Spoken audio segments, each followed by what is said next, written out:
Welcome to Natural Habitat Adventures Daily Dose of Nature.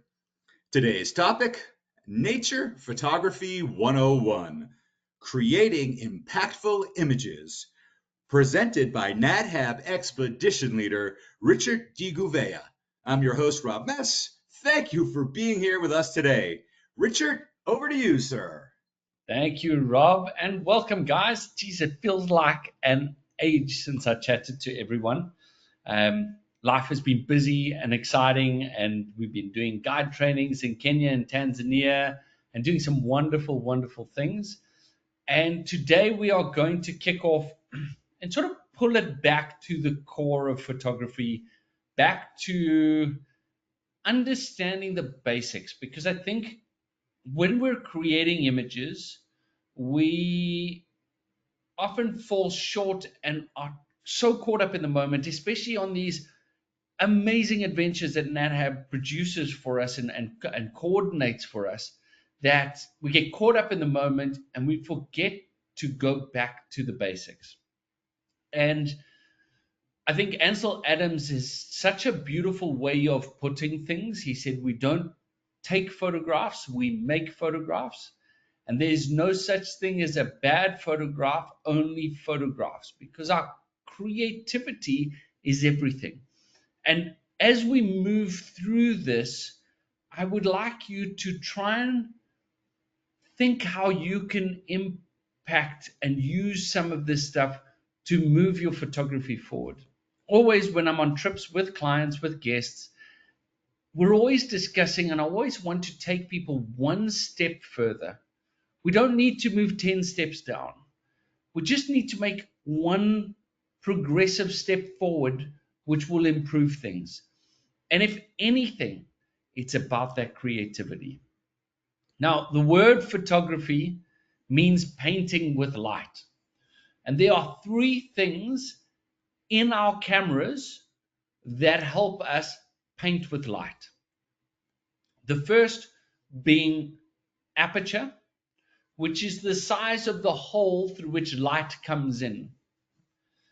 You can understand how that is painting with light because it says how much light comes in at what volume, basically. The other impact that it has, and the more creative impact that it has in our world, is depth of field.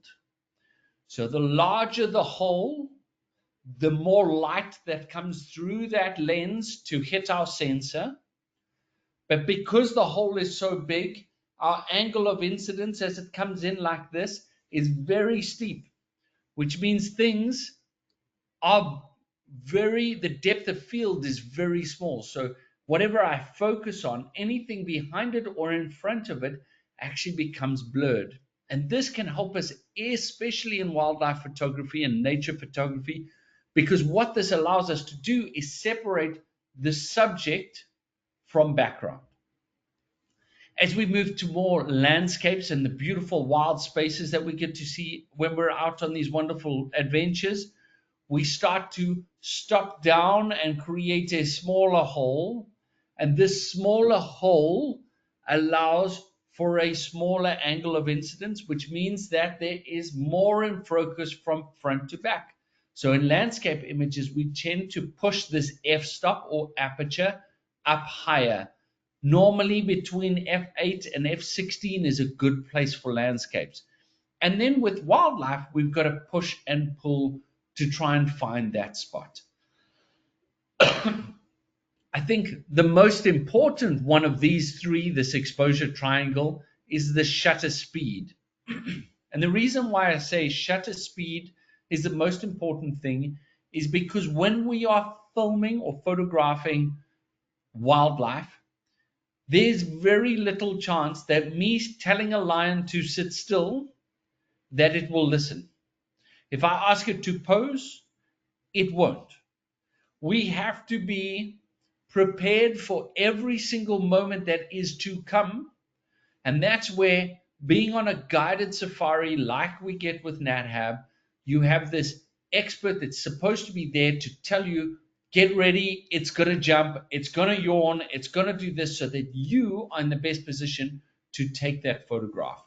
And in order to be in the best position, we need to be in a position of shutter speed that will freeze action, because things move out there.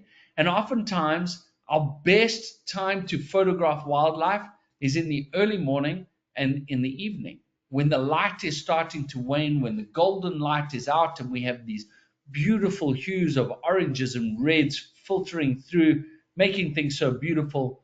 But the one thing we start to lose is light, and light being photographing with light, or painting with light. Light is our commodity. So the less of it we have, even though we have these brilliant colors, we have less of it, which means our shutter speed starts to slow down. So I often ask people to shoot in shutter priority, even if you don't like manual modes because you're afraid of them. Just shooting in shutter priority will change your photography, because you are able to try and set the shutter speed to freeze action. The next thing that comes part of this is ISO. And ISO is effectively the volume on a stereo, except our commodity back to it is light. So how much light volume do we put up? If I crank up the volume on a stereo and I go too loud, the speakers will start to distort. The same thing with ISO. If I crank the volume up too high, what I will start to get is more graininess. What that is little dots on there, and it'll give the image the appearance that it is not as sharp as what it should be. Where with most landscape stuff, we want to shoot with the maximum ISO or the minimum ISO, so that we have the least amount of grain. Now, where this really gets interesting is the graininess is one part of this, and it has always been a film-based problem, because when we were shooting on film, we couldn't shoot much above 800 ASA. At 800 ASA, we probably had so much noise that we would have to shoot in black and white to make the image look somewhat decent. Nowadays, we have cameras that are pushing 150, 200, 250,000 ISO, which is the effective value of ASA. Excuse me, I've got a little frog in my throat. But where it really impacts us now with digital photography, because there are so many options to be able to remove grain from photographs, programs like Topaz AI, they have a noise reduction suite that you put the image in, and it clears up all the noise and retains a lot of the sharpness, which is pretty amazing. Lightroom, Adobe Photoshop Lightroom actually has a noise reduction filter now that is almost equivalent to that of Topaz, which is wonderful, because it means less other purchases and outside things that go on, but we can clear up a lot of that noise. But where it really affects us is our editability of a photograph.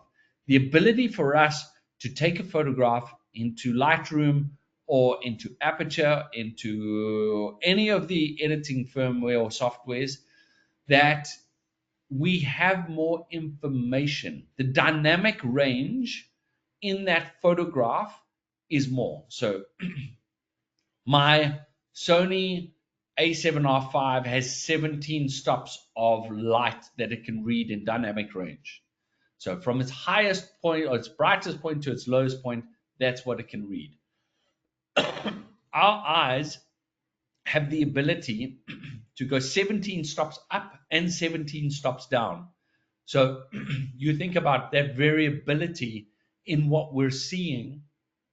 When we edit it, excuse me, we can bring that image more to what my eye saw. So whenever I'm editing, I'm trying to bring the image to what my eye saw, so that I can show the viewer, i.e. you, the power of that moment without them ever being there. People say that editing is cheating, but it's not, because a camera cannot see what my eye sees. So I have to be able to push and pull an image in order to bring it back to a normality. Yes, there are creative ways that we can push and pull and go past that and make it more creative, but then it becomes art not documentary photography at least. So that's the basic of that. We're going to run down deeper into this now. So remember what I said, that aperture was a fact of depth of field. It is your ability to get the animal that we're photographing in focus and removing the background so that they can pop out. Now, I love this photo of this leopard. It was taken on a Botswana safari at 2.8 f2.8. So I've got a very fast wide angle lens. I have a very fast wide aperture lens, which allows me to get quite a shallow depth of field.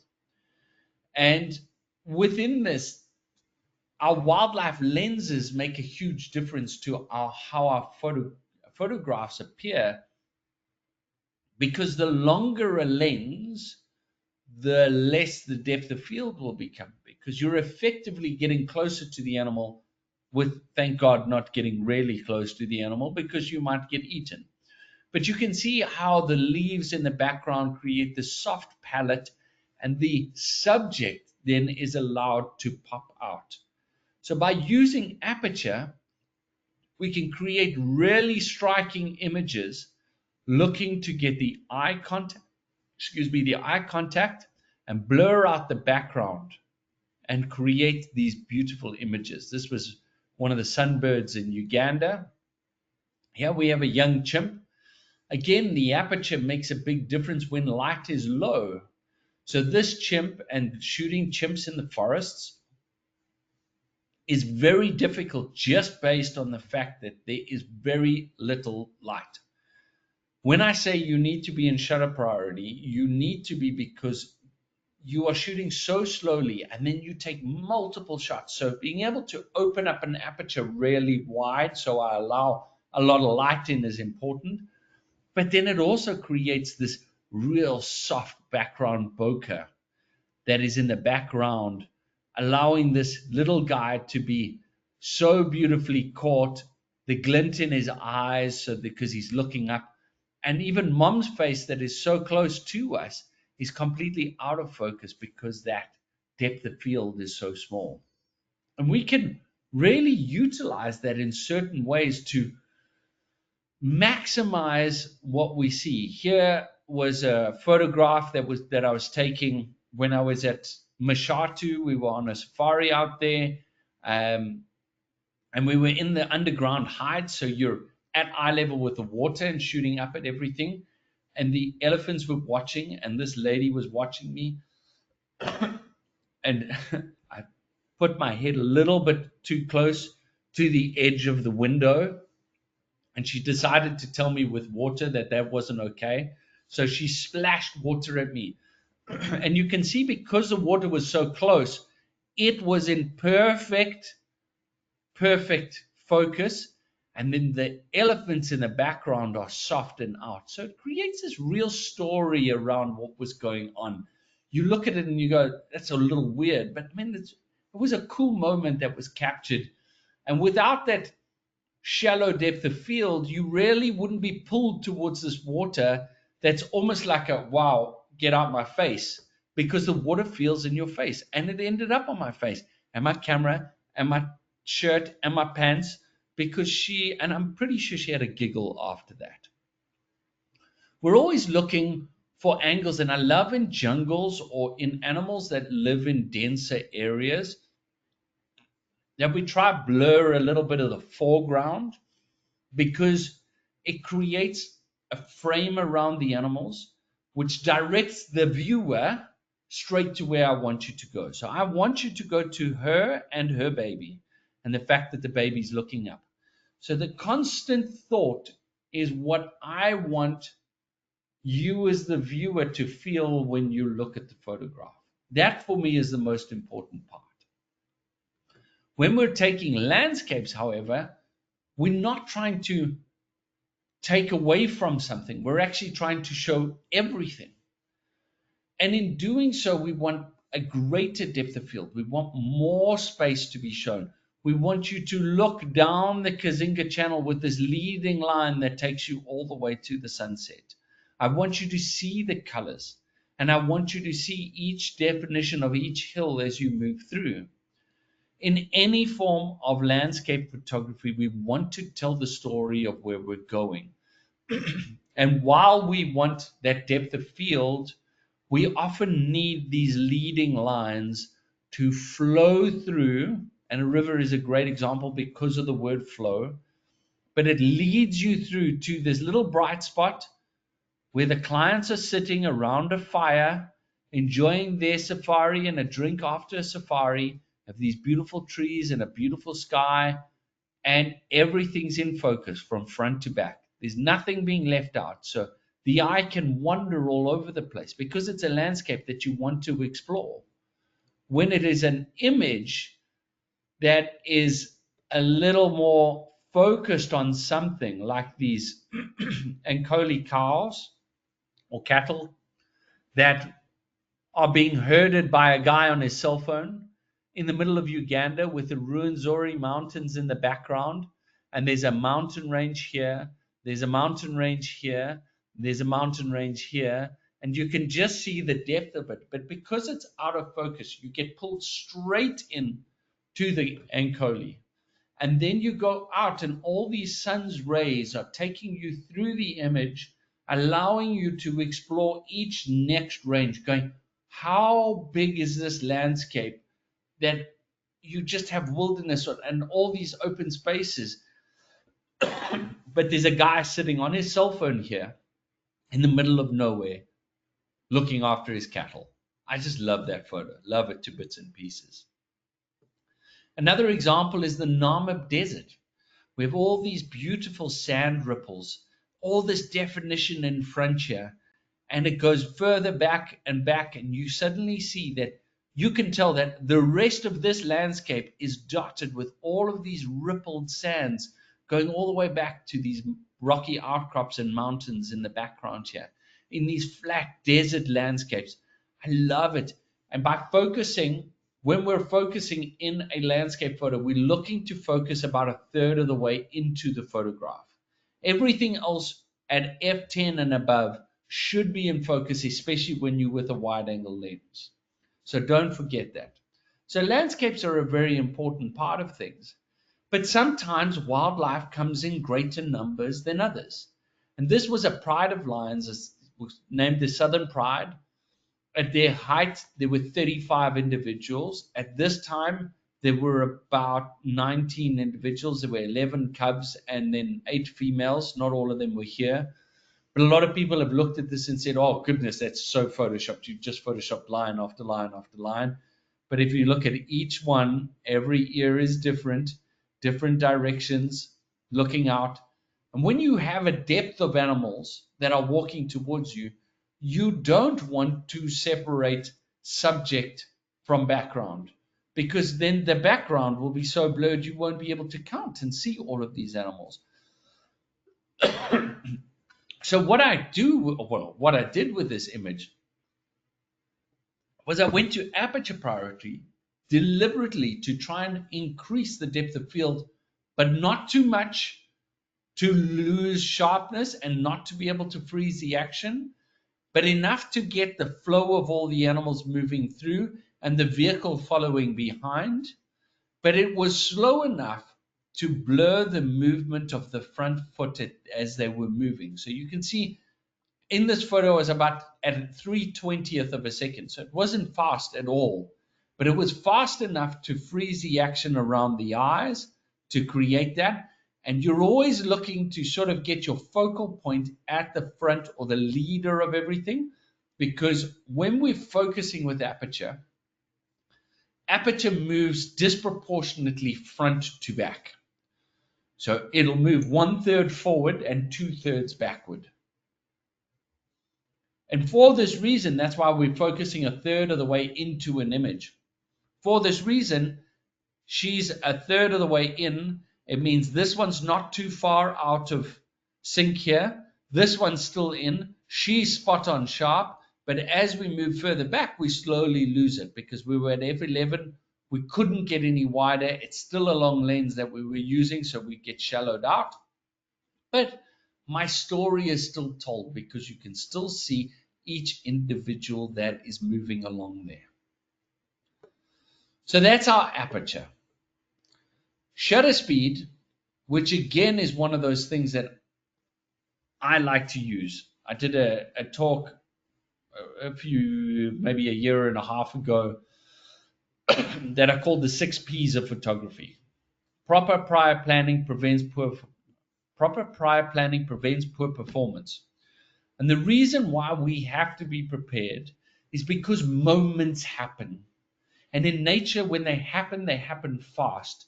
And this gorilla got up and he did his chest beat and did his whole thing. And we had to be prepared and know it was happening. And because I've done enough gorilla treks, and because we've out there with our local guides who've done thousands of gorilla treks, we know that when a gorilla is about to do his chest beat, he starts to make a noise. He goes, whoop, whoop, whoop, whoop, whoop, whoop, whoop, whoop. Because what he's doing is he's inflating sacs in his chest, in the laryngeal sacs, which sit down here. And by hitting those, it creates this little popping noise that sounds very awkward compared to what you would think it to sound. But in knowing that when he starts going, ooh, ooh, that I can get everyone ready so everyone can be properly prepared, get the shutter speeds up to get ready to take the photo when the craziness hits. We need shutter speed to be able to freeze crazy action. This is a sunbird, different from your hummingbirds. Same sort of family, except the hummingbirds are New World birds, so they only occur in the Americas, where all of the Old World birds are sunbirds, both nectar feeders, both feed on the wings. These guys are a little bigger than some of the hummingbirds.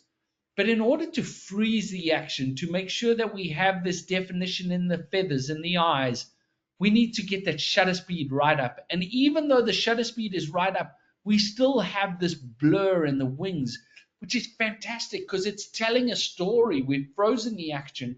We can see it's feeding on the nectar, and we can see that it's in mid-flight because it's flapping those wings and they're blurred. So the story is told in so many different ways. I probably could have, because of mirrorless, gone up to 32,000th of a second and frozen the wing and frozen everything.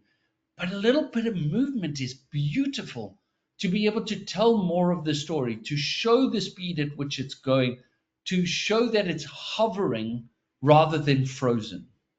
So we have to use that number very carefully. Here we have an elephant.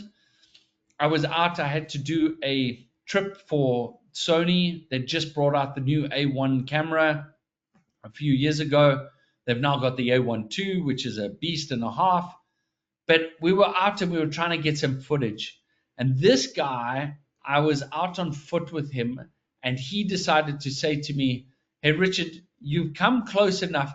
And he shook his head like this, and all of the dust came flying off. So by having a fast enough shutter speed, that allowed me to capture all of those specks of dust, to capture that movement and that beauty of his strength and power as he told me a message. He didn't want to do anything to me. He was just saying, "Listen, buddy, I'm bigger than you." And I said, "No problems. You're bigger than me." And I wanted to show him the photo, but I couldn't. Again, that same idea of dust flying and animals being caught in motion. These were lions from the Kambula Pride in Mala Mala, one of the locations that we go to when we visit on our hidden South Africa trips. It's the most amazing predator space probably on the planet that I've been to. And these girls were fighting and not fighting, but they were playing in the riverbed in the morning. We had a great morning. We were trying to get in position for the lions, and we drove up, and there was the Sand River during the winter time, which is generally when our trips are aimed at, because the activity, the animals is so great. We were trying to get into a position, and they were all drinking from a point. So the local guide said, "We can try and get down into this river, and we'll park lower, and he went down, and the car just went, and it sat still. We were embedded up to the floorboards.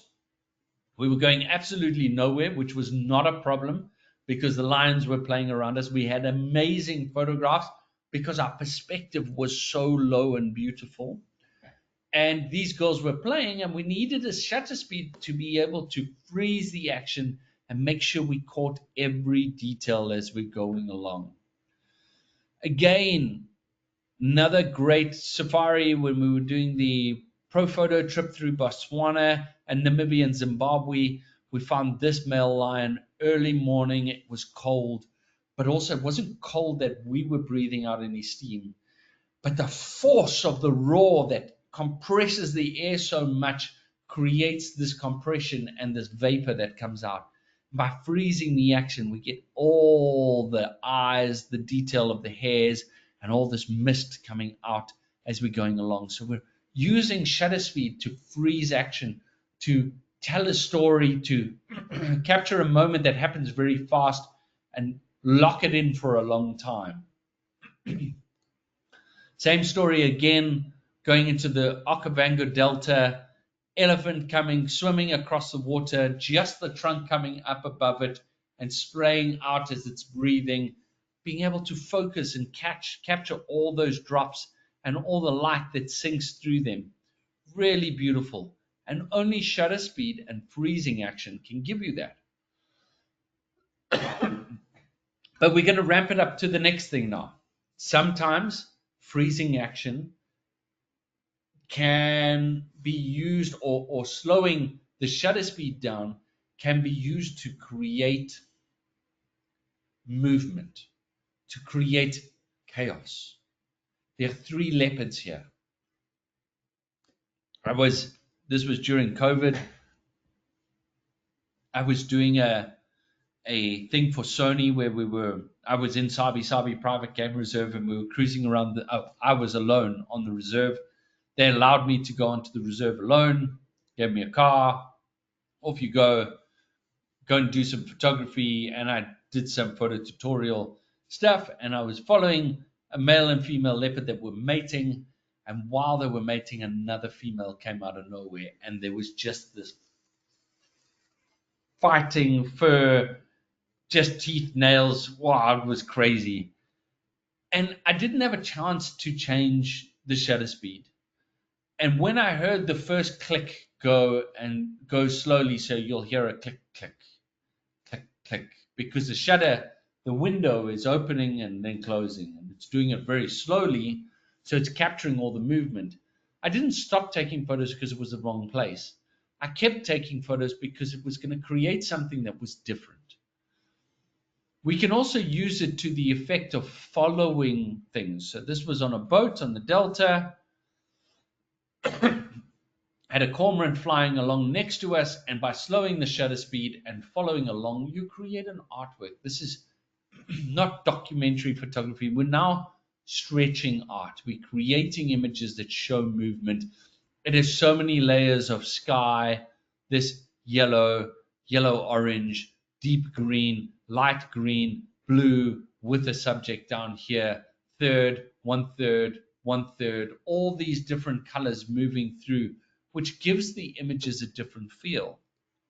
And when we follow and do a panning shot with slow shutter speed, moving with the animals, we can freeze them and create the blurred motion in the grasses and everything, showing the movement. Or even showing a little bit more chaos as 2 lech were running, bounding through the Okavango Delta, water spraying, so you get the droplets becoming elongated because you're capturing their movement, and a ghosted second individual in the background. I love this photo. There's something that really gets me about that photograph. To one of the best pastimes in the world is a little boy in Uganda that's moving, running along with his stick in his tire, and he's running along. And by slowing the shutter speed and moving at his pace, you get him in focus and everything else blurred, showing the movement but capturing the emotion of the child. And we can take it one step even further to slowing movement down for 4 hours and seeing how the Earth spins and how the universe looks when we capture it over that time. You can see the different color frequencies of each of the stars, the yellows, the blues, the reds, the purples, the whites, all to do with age. So shutter speed has this very powerful thing to go along. So those are our basic settings. And keeping it simple will make it great. And in order to keep going with that, I'm going to jump to exposure compensation, because our camera is set up to do automatic functions. Even when I'm in shutter priority, the camera is choosing my aperture and ISO based on a meter. There's a light meter, which it's reading the light off of whatever you're pointing the camera at. And in the old days of film, what we had to do was we actually had a light meter which would hold in front of somebody's face in order to read the light at that point, which would tell us the settings to dial into the camera to make sure that the film was correctly exposed. Nowadays, that light meter is built in. And what it does is it shows us how much light is going in. So if we go to minus, we make it really dark. And I'll play that through. And if we go back, this was what normal was. And if we go to plus, we will add more light. So by adding light, if our subject is too dark, we can go to minus, or we can go to plus and add light to the subject. Or if our subject looks too light, we can go and subtract light till we get to a point to create impactful images. And how this basically works in the thought of things is the camera will look at an image like this image here, and it will look at the entire image and work out what 11% gray is. That's, or 19% gray. The sensor wants to make the bright spots not too bright and the dark spots not too dark. So it wants to balance things out. And somebody has sat and programmed that back in Japan or wherever the cameras are built. And then when you go out, those algorithms are running through the camera to tell you what the light should be. So if we look at this image here, there's a fair amount of dark greens, dark shadows, dark everything. If I let this camera do its thing, it probably would get close, but you'd probably find that the whites inside the giraffe's pattern here would be too bright. So for this image, I only went down like minus 0.3, minus a third or minus 2/3, just to settle the light. But if we only shoot like that, we leave light to chance. And if I'd shot this as the camera would have done, without me changing anything, all of the light areas here would have been very bright, because it would have seen all this dark and gone, that's bad. That's just like, there's too much dark. We need to lighten that up. So it would have lightened this up. And by me taking control of exposure compensation, so I can go to aperture priority or shutter priority, put in my shutter speed, or in the case of aperture, my aperture that I want, but I would say shutter speed is probably a better place to start. And now I tell the camera I don't want 19% gray. I actually want it to be dark. So I'm going to go to -1 for this to get this image. I had this image here where we had a leopard walking along a road, and we kept moving in front of him, and he was coming out of these shadows, and I saw him, he was going to come out of the shadows. So I went to -2 and I focused just on him, and I knew that the shadows would be much, much darker. Now, when we're shooting on a DSLR, which I'm sure some of you still are, it's very difficult, because what we have to do is we have to shoot, look at the photo, say, oh, it's too bright, go to minus, take another shot, and so you learn light. Or you take enough photos where I can look at a photo now or look at a scene now and say, oh, we need to go one stop down, because I've spent 15 years doing it. You become accustomed to things. But with the new mirrorless technology, we actually see what the camera is going to see, which allows me to change that while looking in the camera, waiting for the moment to happen. And because this leopard, we were talking about it with aperture, that you want that shallow depth of field to pull the subject out from the background. Because I've managed to make this dark by underexposing and darkening the shadows and keeping him in the right light, what that does is it means that he pops, he stands out from the entire image just because he's light on dark. Your eye cannot go anywhere besides him. Doesn't want to see what was in the background there, it just wants to stay on him. And that is my intention. Again, same thing here with this beautiful bird. Here we have little leaves down here, all yellow and white and green, different colors. But if I'd shot this scene as the camera saw it, it would have made this gray heron blow out as a little white sun in there because it wants to make all this dark into a better coloring, what it perceives as a better coloring. It doesn't know what we're shooting. So once we've got our base settings, using that plus minus to push and pull the light back and forth is where the true creativity in the photography lies. Even on our cell phones, the next time you take out your cell phone and you tap to get focus, there'll be a little block or a circle depending on if you have Android or iPhone.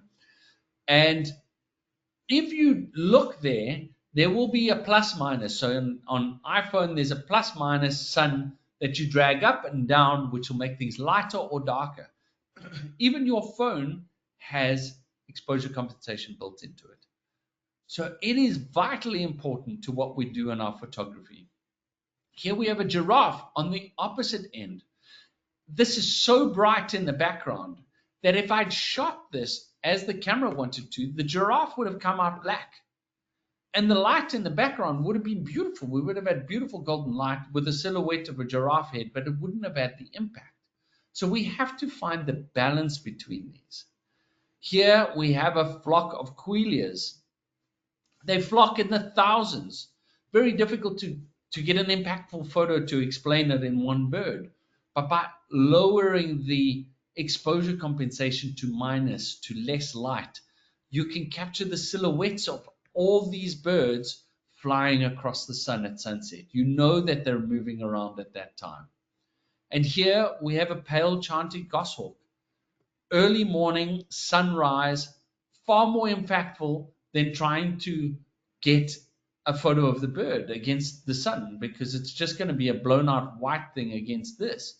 But here you have this beautiful silhouette with these wispy clouds and the dead branches that it was sitting on, creates its own little story. Here's a photo from Madagascar, taken last year at our last resort called Anjajavi. Unbelievable place. Two of my favorite sunsets of my life have been in this place. And here these fishermen were taking down their sail because they were just about to start fishing and the sun was setting. I tell you what, I haven't run that fast since I tried the last 100-meter dash, trying to get my camera and be in the right place for this, as these guys were doing it, just silhouetting it. And you have to get the light right. If you just let the camera do its thing, you're going to be stuck. Some giraffe with the rainbow. Unfortunately, the rainbow wasn't as bright as it could be, but underexposing because the sky was so dark to make sure that it looks as dark as what it was. But we can also take it to another end where we overexpose, where the light is so bright in the background that we create a high key image. Here we have this leopard on a gnarled old leadwood tree. Actually, no, I think it was a sausage tree that was just a most beautiful trunk. And the light in the background wasn't of interest to me. I've created something that's more artistic in showing the leopard in all its glory and the tree in all its glory, then balancing out the light in the back. Again, another one of a African hawk eagle taking off from a branch. Blow it out, high key, creates this really artistic, different feel than your normal image. And then obviously remembering silhouettes. Here a cheetah and her cub rest under an acacia tree and this sort of umbrella thorn look is so definitely good. And we're just trying to capture it in a way that shows them off. And I've used the tree as a frame here, like a doorway, as she's sitting looking back into the image. I haven't cut the edges of the tree off. All of this is vitally important for creating beautiful images. And in order to do so, we have to think about eye contact. Eye contact is everything, because you, as the viewer, the person that's going to view your photographs, is going to be emotionally drawn into the image if it can reach the eye. Because the eyes are the window of the soul. You can see the hunter in these eyes, and she was actually hunting us, which was a bit scary. We moved off after that photograph, but I managed to get that. But you can see the thought that's going on in these eyes. It's the powerhouse of everything. So when you're taking photos, wait for the moment of eye contact. Don't just take one photograph at a time. Take multiple, because we also want the ears facing us. Because if one ear is facing backwards, it means that not all the attention is on us. Here we have a gorilla standing in the greenery, in the nettles, covered with its water drops all over, staring at us like, what are you doing here? There's power in that eye contact. There's power in the thought that comes along with looking into the eye. A chimp contemplating, it's the thinker. You can see the thought in those eyes. You can see the intelligence in those eyes. So make sure that when you're taking photos that you're trying to capture the eyes. Here again, another shot from Madagascar. This was with a cell phone. This little guy wanted to say hi. He came, he put his hand on my shoulder, and he was like, hey, what's up? On a place called Lima Island, really beautiful, great opportunity to get close to the animals. Another gorilla lying in the bush during his sleep time, just looking over his shoulder and staring at us. Big male lion walking straight towards us. Again, you can see the power, the intensity in all of it. Recently, I popped into a reserve called Laikipia to see the only habituated black leopard on the continent, and she was staring straight down my camera. The eye contact is everything. Another leopard in Botswana staring straight down the camera, wanting us to know its point. And again, our cameras nowadays, the new mirrorless cameras have eye autofocus, and it's incredible to watch how well this works to know where the eyes are. It allows us to get focus on those eyes and create beautiful images without too much thinking. And technology can only help us because it gives us more time to be more creative and concentrate on the things that will matter when it comes to creating images. And again, lastly, a gorilla walking over the foliage straight towards me with figs in her mouth, low camera angle, wide lens to try and get her in her space, and capturing that moment. Composition is all about the rule of thirds. This is probably the closest to my perfect rule of thirds that I could get, because you have the elephant on the power spot of a third, you have a third foreground, you've got 2/3 sky. Elephant's on the power spot, it takes you up to the clouds, the rain brings you down on this third back to the ground, which leads you back around here. So effectively your eyes are going around in a circle and you never want to leave the image. This way I'm keeping you as the viewer entwined in that image, asking the questions, seeing the pose. So composition makes a huge difference, to what we're seeing and how we're putting it across.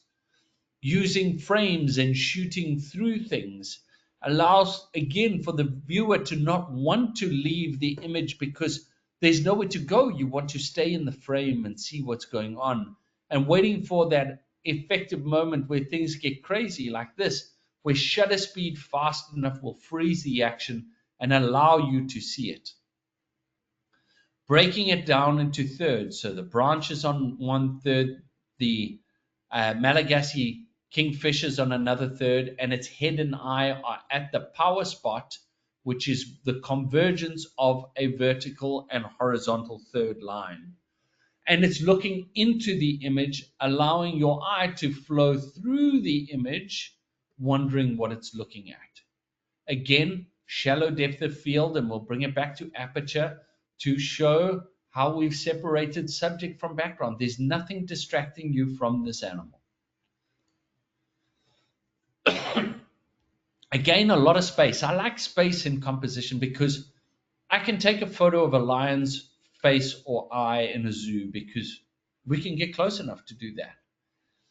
But to get a perspective from the air, looking down on a lion, it's looking at us. So we have eye contact.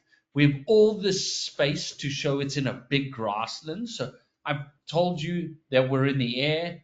We've got eye contact, so he's interested. I've put it on a power spot over here where the vertical and horizontal come together. And his general direction is through towards the open space. So this is what we would call negative space behind him. We always want a bit of negative because you can't have positive without negative, but we want more positive in front of us. And we leave the negative behind us. So he's moving into the image, and the space makes it so beautiful.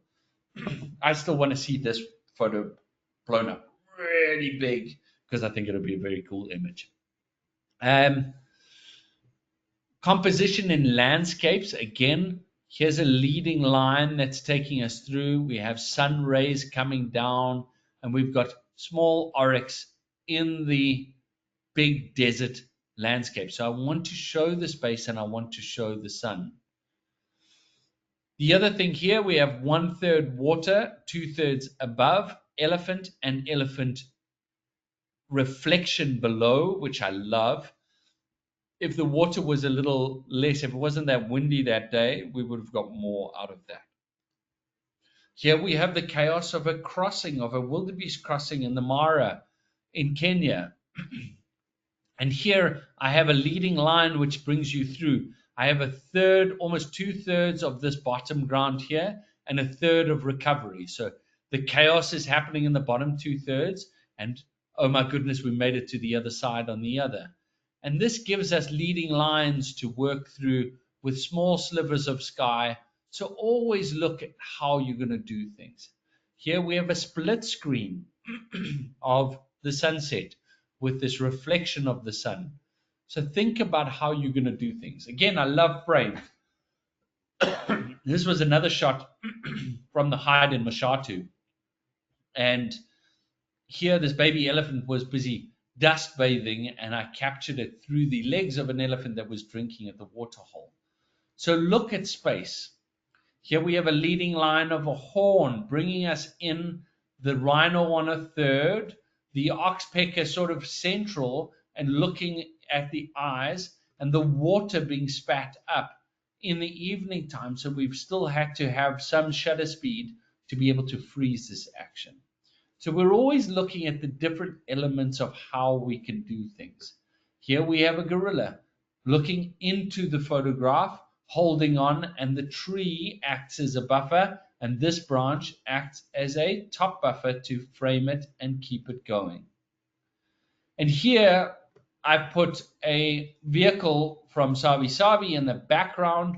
Here I've added a bit of depth of field at f8, which will help us to see better some of the people and the marketing of a safari, and then highlighting them looking at an incredible sighting of twin elephants with their mom. So we're always looking to tell stories. Perspective is also another thing, and at some times we are able to get really low with animals. And here we have this African wild dog on a third here looking at us, and another one, a second one blurred in the background, and another one back here, but you still get the idea of power of image just by looking at it. And we're always looking to tell stories. What are the stories we're trying to tell? Here we have a 4-day-old gorilla that mom took 2 days for her to allow us to see the baby. So 2 separate treks. And she was showing off her affection and her love. And we're always trying to capture that emotive. These are our cousins. The gorillas are our cousins. And to be able to show that the amount of emotion that's in that is always powerful. Even something like a rhino, the size of a rhino. If I'd left her, the mom, in her full size, it would have dwarfed the baby and it would have dwarfed the moment that you have here. You get a sense of perspective from how small the baby is to how big mom is. You get the sense of caring at the touching of noses, the large horn versus the little stub because it was less than a year old. The story of mom looking at baby and baby communicating with mom. We're trying to tell stories. We want you to feel a part of that moment just by seeing a single static image. 4 cubs, very intent. The story, they're all looking in the same direction. They're all listening in the same direction. The questions that go into your brain are what's going on? What are they looking at? How are they looking at these things? You immediately ask questions, all because the ears and the eyes are facing in the same direction. And then we backlit it. We put the sun behind them and created that little silhouette around them, which is beautiful. It creates a really soft image. An elephant looking up into a tree with its carcass. You know exactly what it's going to do. It wants to climb the tree. I've left space for her to look up, for you to wonder where it's going to be. 2 bull elephants coming together. Affection is shown by elephants by a trunk in the mouth. These two coming together, touching trunks, dust coming off of the two of them, just really beautiful storytelling.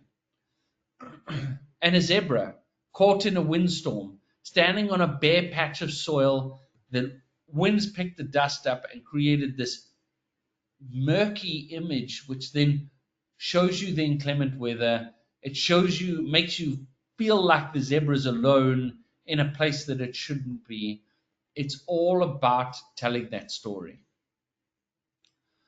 I'm going to leave it there. I'm going to leave the night photography out. We can always do another full talk on night photography. But I'm going to leave some time for some questions because I speak too much and I've already almost run out of time. So, Rob, hit me. Thank you so much, Richard. All right, before we dive into the questions, I would like to remind everyone that you can submit your questions via the question field in your control panel. All right, let's dive into them. So, what is the best way to blur a background but maintain the subject in focus? So, when we focus on an animal, let's go into this bird, for example. When we want the subject in focus and the blurred background, there are 2 things that come in. One is our aperture and how close we are to it, and 2, how far away the background is. So oftentimes, if we look at something like this leopard, I have everything in focus from the nose, through the eyes, through the ears. But often what happens is if we have a front on, I'm going to find a front on image. There's one in eye contact. Let's look at this lion. So we have him. His nose is in focus. His eyes are really in focus. His nose is slightly out of focus, and his ears are still a little bit in focus. But when we are too close to something, we can sometimes blur a foreground. Maybe even this leopard would be a good example of that. It's a great example. So her nose is out of focus, but her eyes are perfectly in focus. And how we blur that background is by looking for a space that's further away. The lower we get down to the animal's eye line, the further the background goes away. If I look up and come down at an animal, like when we're looking at our lion here, the distance between him and the background is right behind him. But if I'm at eye level, the background's far away, so we can really get that soft blur. We can really get the face in. And then what we would do is we would slowly tweak the aperture to make sure that, especially if it's a full facial portrait, that we try to get as much of the face from the nose to the ears in focus. But it's not a problem if you don't, as long as the eyes are in focus. Long as the eyes are in focus. Thanks for the advice, Richard. Uh, so what is the shutter speed I should use when you talk about freezing action, like the lions playing in the sand or the elephant shaking the head? So shutter speed is going to be determined by how much light there is. If we have a lot of light, say it's 9 or 10 o'clock in the morning and there's not a cloud in the sky, you can be shooting at 2,000th of a second. But when you first leave on a safari, it's generally dawn, there's very little light. You will be starting off at 200th of a second. And as it gets lighter, you move that up. And often what I'll do is I'll leave my ISO at a floating ISO, or I recommend people leave their ISO on auto ISO so it floats. And what I do is I watch the ISO. And if my ISO is at the top level of what it should be, so 6400, let's say we cap it at 6400 ISO. If I'm shooting at 1,000th of a second at 6,400 ISO, I probably want to bring that back so I have a bit of dynamic range and I have less noise. But if I have no choice because it's so dark and I'm at 6,400 ISO and I'm shooting at 200th of a second, that's where you're at. But if it's bright outside, if you're shooting at 400th of a second and your camera's on 100 ISO, you can push that higher. You can go to 2000 and push your ISO up to 800 because the new cameras are able to handle 800 as if there was only 100 ISO on a film camera. So it really is dependent on how much light and the situation. You want as much shutter speed as you can have without turning up your volume of your ISO to the point that it distorts the ISO or the image. Gotcha. Thank you. What shutter speed do you start at when you're panning? So it depends on the animal. I've started now with these crazy pans like this, going a little further than what I used to, so 25th of a second. But you can work at 25th of a second. A normal impala running depends on the speed of the animal running, but you could probably get a pan shot from about 100th of a second if they're running full tilt. A cheetah, you could get a pan shot at 200th of a second. But a good start point is about 50th of a second. And what you're going to do is you're going to take multiple shots. So you're going to go click, and you go click, click, click, click, click, click. You're just going to burst and follow and try and keep that animal in the center of your frame moving at exactly the same speed. And what you'll find is the first few frames probably will be out. Your middle frames will be the best, and your last frames will be out. So you're always looking for a nice 10 to 15 image burst to get one. It's one of those things that is probably a 1 in 1,000 shot that you get it right. But 50 of a second's a good pace. You can slow it down more for more extreme versions.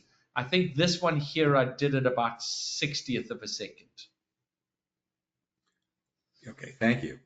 So when you were talking about exposure compensation, are you in manual or shutter or aperture priority? And if you are in manual mode, what are you set for auto ISO? So yes, so in exposure compensation, you can do in some of the auto modes, in aperture priority, shutter priority, and manual when something is free floating. So your ISO would have to be free floating in order to use exposure compensation in manual.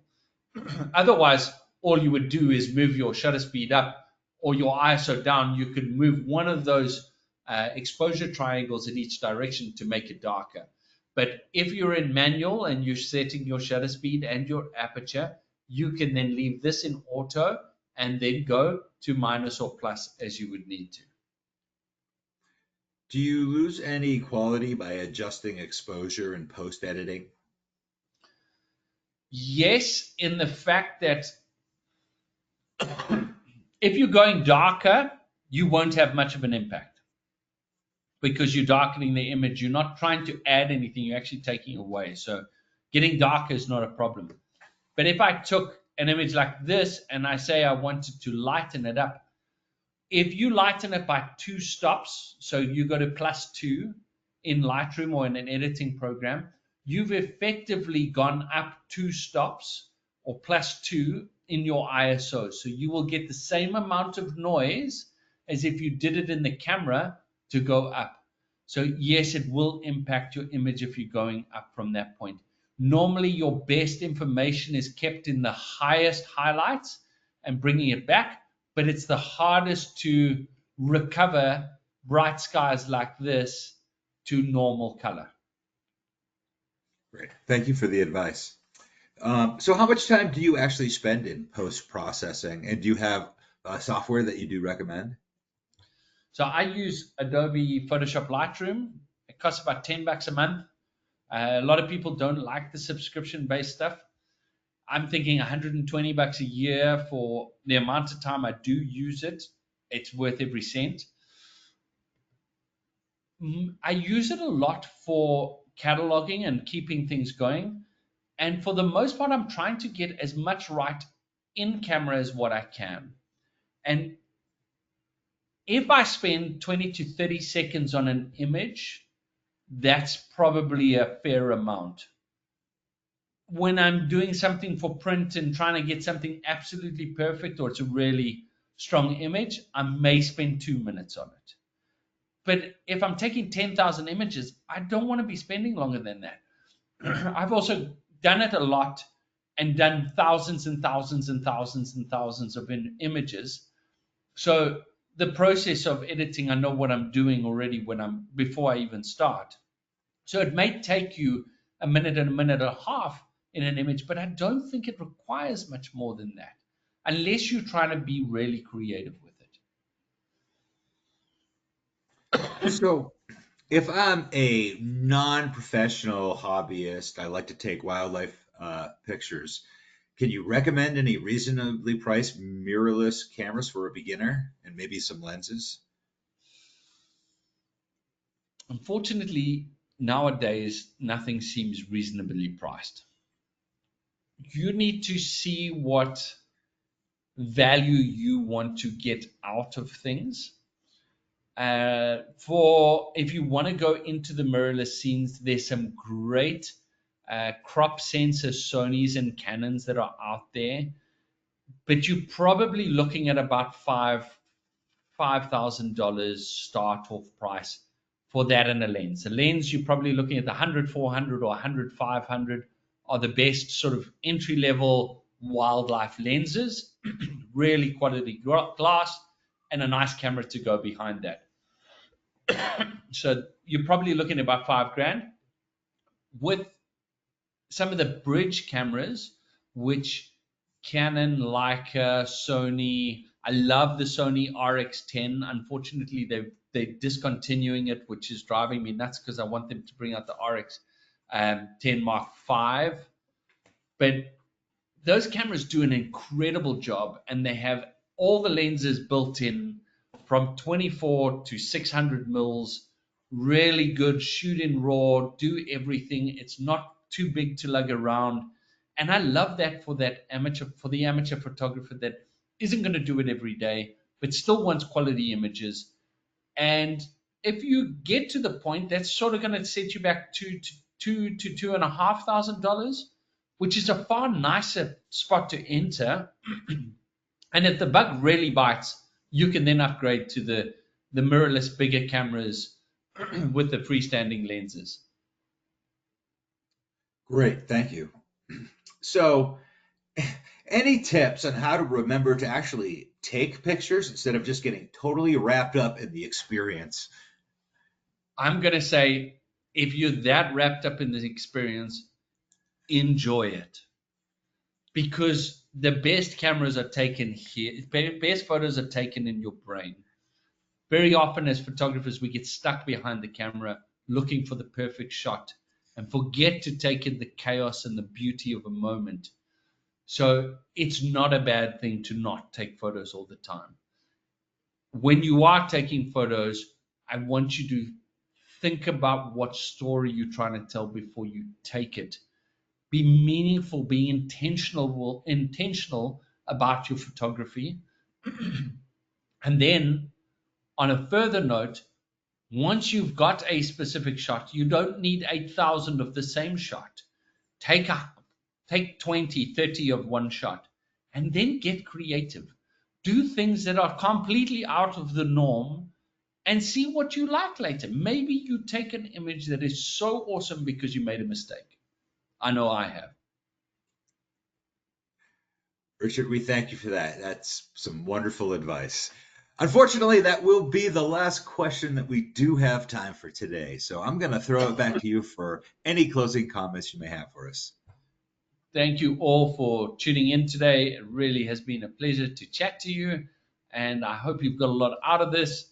I know Rob will have a host of questions. If anyone has any other questions, you can send me a message on social media. I'll be happy to answer it for you guys. And I hope to see you on a safari soon.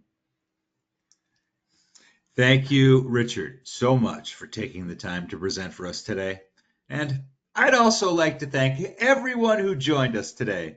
So if you are interested in information on how you can travel with NatHab, please give us a call at 800-543-8917, or you can send us an email at info@nathab.com. Our adventure specialists are happy to help you out.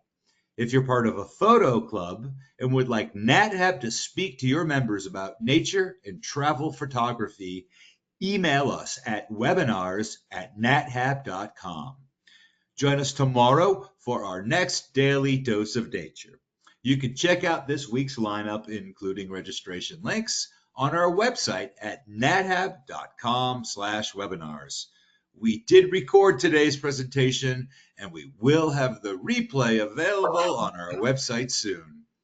With that, I will conclude today's webinar. Goodbye, everybody. We will see you next time.